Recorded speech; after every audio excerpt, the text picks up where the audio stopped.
So what would you do if you mistakenly discovered you're being paid less than your colleagues in your organization who are on your work level? Well, former Brand SA employee Pumeza Ceza says this is her reality and she's taken the matter up with the CCMA. She joins me now to tell us more about her story. Pumeza, good morning and thank you very much for your time.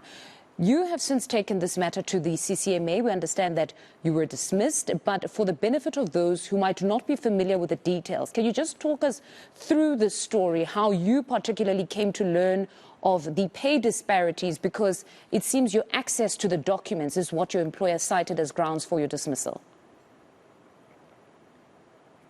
Hi, good morning, Fundo.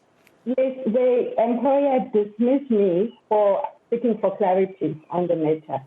So how I got to find out, the information landed on my email on one morning, and then it also was like salary information that came to my email. And later, there was an apology to say it was a mistake, it's human error. We truly apologize for this. But I couldn't help noticing, because there's no way you could ignore such a big gap on the salary. Later, I wrote to HR seeking recourse, and I asked them if there's any way they could rectify the discrepancy. And HR was not willing to sit me down maybe and give me the facts. All they did was to send a reply which was meant to intimidate me. So in the reply, it says you are not to use company mistakes to advance your interest. The information was sent to you erroneously, and in your legally, you may be deemed as you are breaking company code. So there was also like a legal threat, and they say we cannot discuss salaries with you because when you applied, you were taken through a fair process. Like you negotiated your salary. Yes. But then we understand that the employer says there was an internal process that at your disposal that you could have followed to gain access to the documents, or even through the Promotion of Access to Information Act. Was this properly explained to you, that you can still challenge the information you have, but just seek another request to access the information so that you can further your interests, as they put it? No, it's nothing like that. It was explained to me. The only communique that happened between me and the employer was me sending the email and also getting a reply from them. And then I replied back, because what they said is, because there's now legally, you may be breaking company code, and I'm like, oh, then it's getting serious.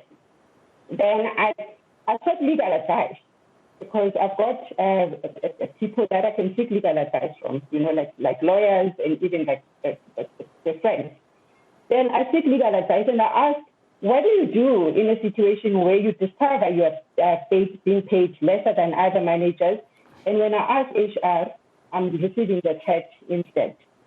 And so she gave me advice, and then it was like, no, you have to bring them, but it's unfair labor practice, it's breaking basic conditions of employment bring this to their attention. So I write back to them to say, legally, this is what this means. Mm-hmm. And after writing back to them, then, because I first wanted to know, what do you mean by unauthorized possession of information? This information was sent to me into my inbox, and I never went around looking, seeking for this information. So there was no reply. It was like, we'll come back to you. Then I replied. And then after sending my reply, then it's been a few days, and then I got a charge sheet. Then I've been hauled into a disciplinary hearing, 5 charges. No, this is honestly a very difficult case. Yeah. And then that became a shock to me. It's like, why am I even being charged? Because this was just seeking clarity. Here I'm asking questions. Why is nobody wanting to entertain me? Why is nobody wanting to even hear and give me the facts? So in the process, you know how the disciplinary processes internally, there's no fairness. I then called the current acting CEO and then asked, what is going on? Why am I being charged? For asking questions, because I really need to be attended to. Then the acting CEO said to me, what she had is that I threatened HR.